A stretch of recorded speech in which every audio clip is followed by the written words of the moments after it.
I just want to give a brief update about some of the running trades here. As you can see, I have some trades that are going on. If you look at this Excel sheet, I used to make all my trades using fundamental analysis to give me the overall direction of the trade. And what I have prepared here is the Weldds macro rating. And if you look at it here, you see that when it comes to overall rating, the US economy is still very okay compared to other ones. But when you check out the change in rating, you see that for the past 1 week, US has been dropping in rating, while a country like Canada and Euro, they are also getting weak. The strong currencies, as I see, are the Japanese yen, the pound, and the Australian dollar, as well as New Zealand dollar for this period. But overall rating of economies, US is the strongest, then Australian dollar. Now, what I am using for immediate trade placement are the changes in rating. So knowing that, you will now see that for a currency like AUD,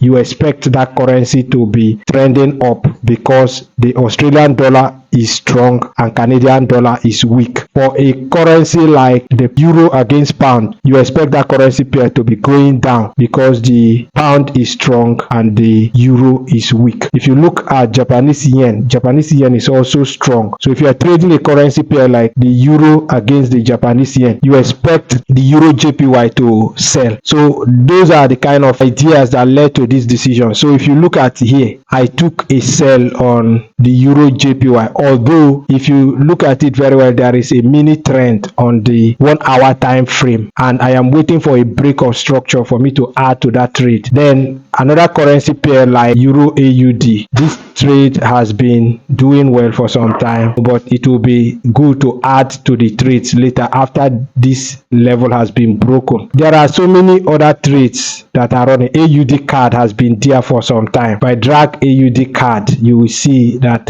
this trade has been there in profit. I had some of my entries here while I added to the positions. I'm waiting for this level to be broken. Now if I want to bring this in down so you can see clearer, once this high here is broken, I'm going to move all the stop losses to cover up for some of the entries, right? So there are many other trades. Even gold, you can see gold here. We have gold trade as well. Very soon we'll be covering up for gold, adding to the position of gold. And then US 500. For US 500, the trade has been there, but I just want to update it. I don't understand when some people say that the fundamentals are not important. For me, the fundamentals give me everything that I want. You only use your technicals to know when to enter the trade and when to exit. So you can see the overall rating here, and you can see this. This thing is what the fundamental is all about. You are going to track a lot of economic data and use some Excel formulas to arrive at this final rating, and it is going to help you in your trading. By tomorrow, I'm going to drop some analysis of real life trades, and if you want to trade along with us, join the Weldds community. If you come to the Weldds Forex Academy, we take you deep dive into fundamental analysis, what truly moves the market. We're not just telling you about news trading and all those kind of news. You have to dig deep into fundamentals and know what truly moves the market. We also take you through technical analysis, market sentiment, and risk management. Everything you need to be a full trader. Okay, so if you want to join the Weldds Forex Academy, check the description of this video. There is a link to a WhatsApp. Chat us today that you want to join the Weldds Forex Academy, and we will be glad to admit you. See you there.